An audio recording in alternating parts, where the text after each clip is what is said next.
Bonjour à tous, je profite de mon prochain départ pour le Botswana pour vous faire part de mes petites astuces pour préparer votre sac.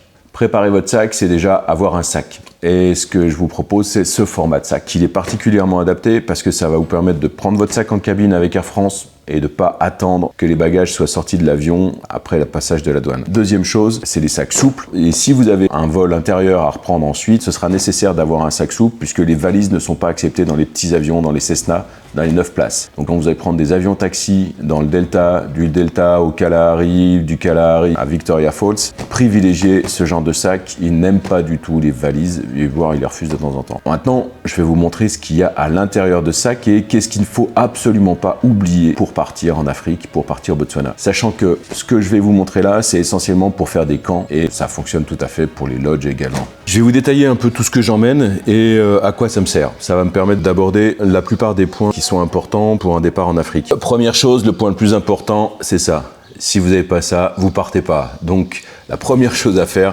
c'est s'assurer qu'on a bien son passeport. On ramène toujours un petit peu d'espèces. Vous pouvez retirer à votre banque des rentes si vous arrêtez en Afrique du Sud et des poulas si vous passez au Botswana. Vous en retrouverez facilement sur place, à Amman, il y a des distributeurs un petit peu partout. Une fois que vous êtes sûr que vous avez votre passeport, on va pouvoir regarder le sac. Alors, qu'est-ce qu'on a dans notre sac? On a des choses qui ont trait à la vie de tous les jours, des vêtements classiques. On a des choses qui ont trait aux activités qu'on va pouvoir faire, des safaris à pied. Donc là, il faut avoir des équipements un petit peu spéciaux. On a des équipements en fonction de la saison. Et puis, on a des équipements pour toute la partie de la santé, les animaux et tout le confort dans le camp. On va démarrer par la saison. Si vous partez au Botswana en mois de juin, juillet et août, prenez une doudoune. Le matin, il peut faire froid. Il peut faire même très froid si vous descendez dans le Kalahari, puisque le sud de Kalahari, qui est la frontalière avec l'Afrique du Sud, il peut geler tout à fait le matin. Si vous n'êtes pas bien chaud, c'est très inconfortable. Donc moi je prends ma doudoune, je la plie, elle tient absolument pas de place. Un cache-cou ou une écharpe, ça finit de vous équiper et ça vous permet de voyager de façon confortable dans les voitures de safari, puisque les voitures de safari sont ouvertes. Donc vous allez être à l'air libre jusqu'à le milieu de matinée, c'est inutile d'avoir froid. Donc pensez bien à vous couvrir pour les voyages qui se font quand c'est l'été dans l'hémisphère nord, parce que n'oubliez pas que c'est l'hiver dans l'hémisphère sud. Une fois que ça c'est fait, la question de comment est-ce que vous allez vous habiller, quel type de couleur vous allez emmener pour faire des safaris. Quand on fait un safari en voiture,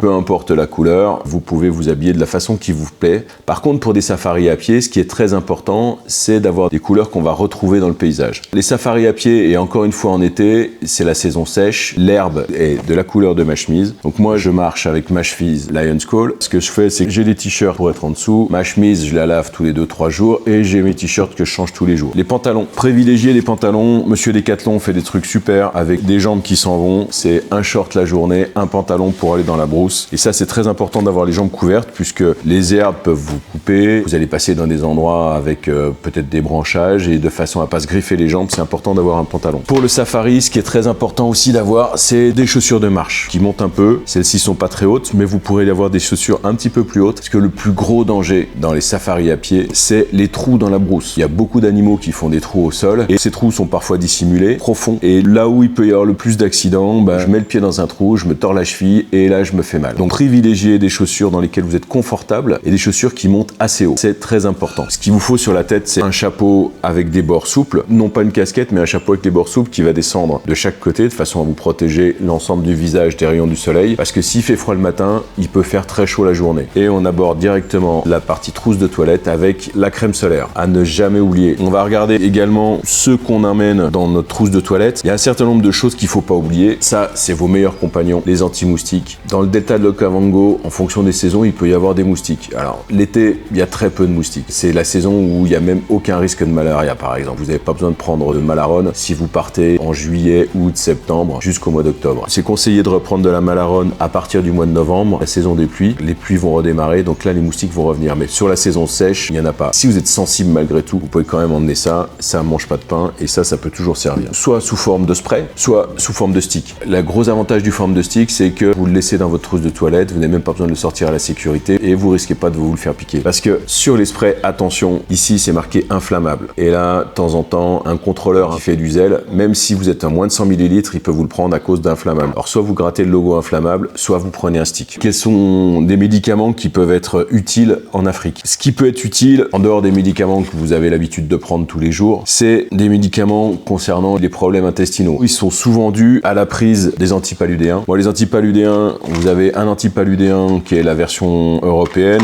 ça c'est la version sud-africaine, mais ces antipaludéens ont comme effet secondaire de brasser un peu l'estomac, donc de pouvoir vous rendre de façon un peu inconfortable. Donc il va falloir prévoir des médicaments qui vont vous permettre d'être plus confortable. Le Spasfon, c'est très bien si vous avez des crampes d'estomac, des crampes intestinales. L'Imodium, antidiarrhéique, ça c'est incontournable. La Tourista, le changement de régime alimentaire, la distance, c'est très pratique. Tout ce qui est anti-allergique, c'est également très intéressant parce qu'il y a aussi les graminées en Afrique et les saisons sont très différentes de celles qu'on a en France. Alors que vous êtes tranquille en France, vous pouvez vous retrouver pris dans des graminées en Afrique et là, ça peut être très très désagréable. Le mois d'avril, le mois de mai, même si c'est l'automne en Afrique, ça reste encore des mois où c'est très important d'avoir ce type de médicaments. Sur la partie de l'hiver africain, c'est pas tout à fait la même chose. Les herbes sont sèches, donc il y a moins de problèmes. Si vous vous faites piquer par un petit insecte, ça peut être toujours bien d'avoir ça. On sait jamais quelles sont les réactions que vous pouvez avoir. Petit médicament qu'il faut pas louper non plus, c'est ça, paracétamol ou de l'aspirine, si vous n'avez pas de contre-indication. L'aspirine, c'est super efficace. Moi, je fais un combo qui me sort de toutes les situations, c'est vitamine C, aspirine. Si j'ai pris froid à cause de la climatisation, quoi qu'il arrive, ça marche très très bien. Pour ceux qui sont un petit peu inquiets, vous pouvez investir dans ceci. C'est un aspi-venin. J'ai jamais vu personne s'en servir, mais ça rassure tout le monde de l'avoir dans son sac. Ça permet, si vous vous faites piquer par un insecte ou si vous faites mordre, de pouvoir réagir. En Afrique, il y a malgré tout des scorpions, des guêpes, il y a des insectes. Même si l'hiver, c'est pas la saison où ils sont le plus actifs, vous pouvez en trouver, alors surtout en Afrique du Sud, plus qu'au Botswana. Dans la partie sud, dans le Kalahari, c'est le désert, il y a quand même pas mal de serpents, donc il faut être attentif à ces serpents. Dans le delta de l'Okavango, on a beaucoup moins de serpents, mais il y en a quelques-uns, donc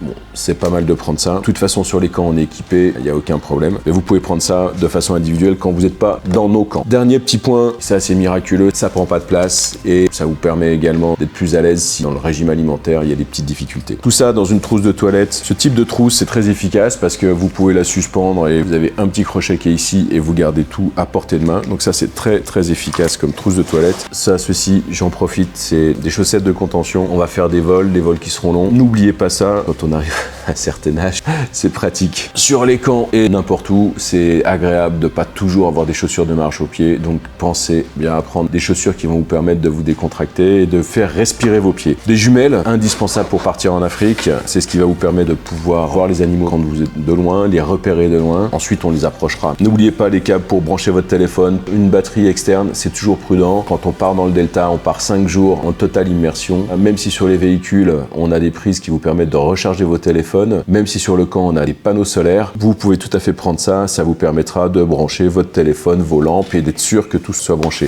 En termes de lampes, pour un camp, ce qui est indispensable, c'est prendre une lampe frontale. Il faut que cette lampe frontale, elle soit en plus rechargeable. Vous pouvez prendre également, Monsieur Decathlon fait des trucs qui sont très très bien, c'est des petites lampes avec un crochet. Gros avantage, c'est que cette lampe-là, vous la suspendez dans votre tente, ça vous permet d'avoir de la lumière en permanence. Les rechargeables sont à privilégier. Une petite lampe torche, c'est toujours bien. Si cette lampe torche est rechargeable, c'est encore mieux. Donc ça vous permet le soir de pouvoir voir des animaux, si vous sortez de votre tente, de voir ce qu'il y a devant vous. Tout ça, ça prend pas de place. C'est indispensable de l'avoir en cabine avec vous. Si vous prenez un sac en soute, on n'a pas le droit de mettre des batteries en soute, donc il faut bien avoir ça dans votre sac cabine. Avec ça, quelques t-shirts, quelques paires de chaussettes, quelques sous-vêtements et je suis parti pour 3 semaines en Afrique. Ça me suffit. Et puis je prends un peu de savon pour laver mon linge et tout va bien. Voilà, j'espère que cette vidéo vous a été utile et qu'elle vous aidera à préparer sereinement votre sac et à être décontracté pour votre prochain voyage en Afrique.